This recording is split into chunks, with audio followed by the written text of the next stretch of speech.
Before the French Revolution, France looked strong and steady. It had huge armies, huge population, fancy palaces, and fancy and rich people.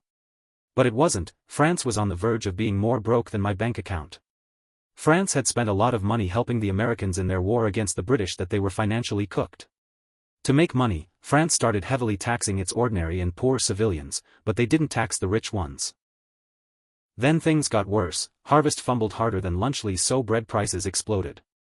The French government was in more debt than my missing assignments at school, and King Louis XVI had no idea how to fix it. In 1789, Louis called the Estates General over for the first time in over 170 years. This meeting included a bunch of nobles and common, poor people known as Third Estates. Then they had a vote.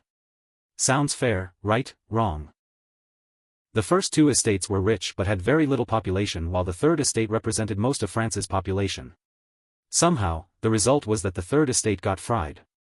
So the Third Estate got mad and declared themselves the National Assembly.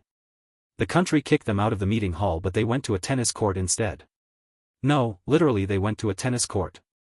Then, they swore the tennis court oath and promised not to separate until they had a constitution. This transformed from a tax argument into a revolution. Tension exploded in Paris. Rumors of the king preparing to cook the revolutionary troops for dinner spread faster than me sprinting to my house when I needed to use the washroom. On July 14, 1789, crowds stormed the Bastille, which was a prison. The fall of the Bastille became the symbol of revolution. The governor got deep-fried and got his head placed on a spike. The revolution arrived at the countryside during a period called the Great Fear. Poor people started destroying feudal obligations, which is an old law statement that says you must pay your taxes.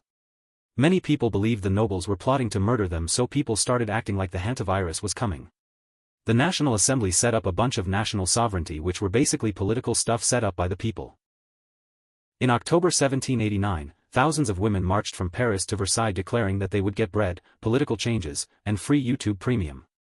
The revolution became worse when France faced economic problems, and other monarchies thinking that their country would have a revolution. King Louis XVI tried to escape France, just like my classmates when the teachers say we are taking notes. This basically fried the chances of King Louis XVI being trusted again. In 1792, France went to war with Austria and Prussia. Many revolutionaries thought the war would unite the country, but it ended up ending badly. During the September massacres, crowds got killed in the mob. The monarchy later collapsed and was never seen again, just like the sock in my washing machine. Revolutionaries took the Tuileries Palace by force and arrested the king. The king and his wife were sentenced to early retirement by the guillotine. Europe got even more scared and joined the war against France. After that, the revolution entered its most infamous phase, the Reign of Terror. Thousands more got sent to early retirement by the guillotine. The terror affected everyone. Fear spread like those viral AI skeleton shorts. So the French people did what they did best, murder their leader Robespierre with the guillotine. After their leader got sent to early retirement, another leader rose rapidly through the ranks. His name is Napoleon Bonaparte. Napoleon finally ended the revolution. The French Revolution sent thousands of people into early retirement, civil conflict, and famine.